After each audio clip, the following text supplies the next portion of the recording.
So let me start with saying that the John Wick franchise is one that I hold near and dear to my heart. Ever since the first film, I've always been interested in the larger story of John Wick, not just the character, but the world itself. I've wanted to see stories that explore the world as a whole, not just through his eyes, but through the eyes of others. That's why I was so interested in the Continental. It was a good start that showed us the rise of Winston in New York City. Back in 2017, news broke that there was going to be a spin-off called Ballerina.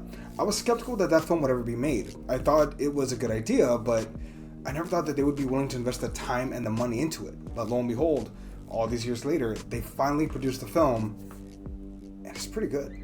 Now, I'm not saying Ballerina is a better film than John Wick. To be honest, that feels like an unfair comparison to make.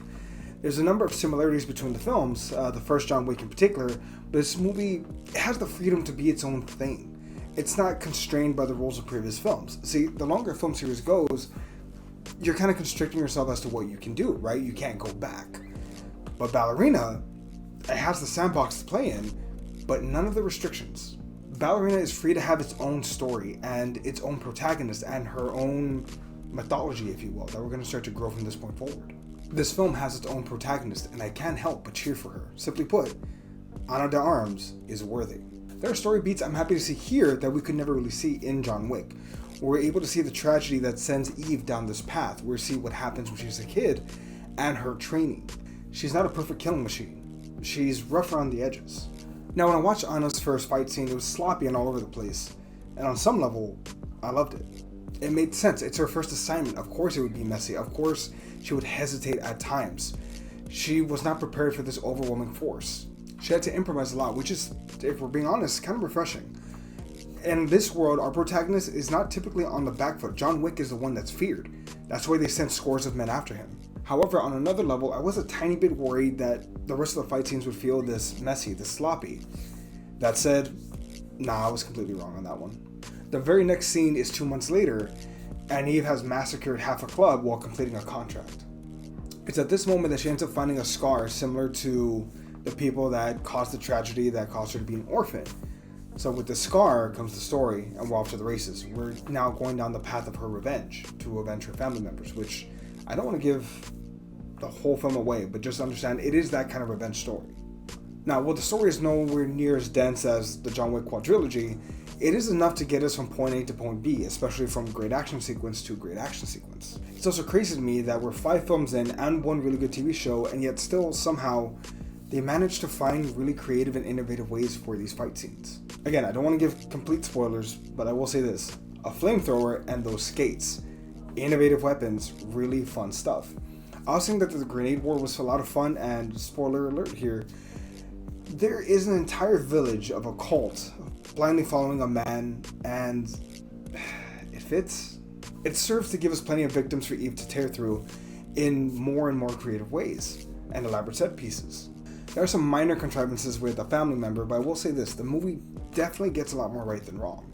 On the brink of war between two factions, John Wick is called in to stop Eve from her, revenge tour.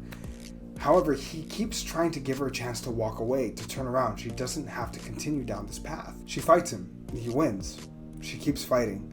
And no matter what, she keeps trying. She keeps pushing, even though she keeps getting beaten down again and again. Even in the face of overwhelming odds, and I like to think that there's something in there that John respects. She's not driven by money, but by the need to avenge her loved ones, something that John can understand and sympathize with. But grudgingly, John gives her until midnight to finish the job, otherwise, she's done. And the final set pieces are amazing. With a little help from the boogeyman, Eve is successful, but at a cost. There's something to be said about the consequences of this film. In the end, there's a clear path to a sequel and a bounty being placed on Eve. There are some noted plot similarities between particularly the very first John Wick and this one. Maybe I'll dive into it, but there are some minor plot similarities that I can't help but feel were not coincidental. Now, as far as negatives are concerned, I will say this. Eve does not have to be the female version of John Wick. I'm saying Keanu Reeves plays this stoic character very well, but Ana de Armas, Keanu Reeves is himself charismatic. I'm not saying he's not.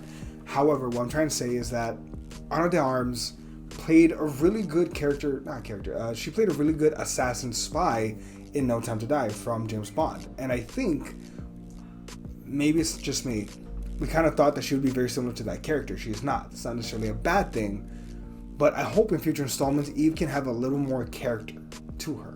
Ana de Armas is charismatic. Let her be. That said, this is still an outstanding film that should be a character blueprint of who Eve becomes, now that she's completed her job in her revenge mission, but only time will tell. All this said, for me at least, Ballerina is going to end up being 8 out of 10. Really enjoyable, really fun, a lot of great action sequences. Is it on par of the John Wick franchise? It deserves to be. Yes. That said though, what did you think of Ballerina? Let us know down below, we'd greatly appreciate it. And what other ideas do you have for John Wick spin-offs? Let us know down below and we'll catch y'all next time. We'll see everybody.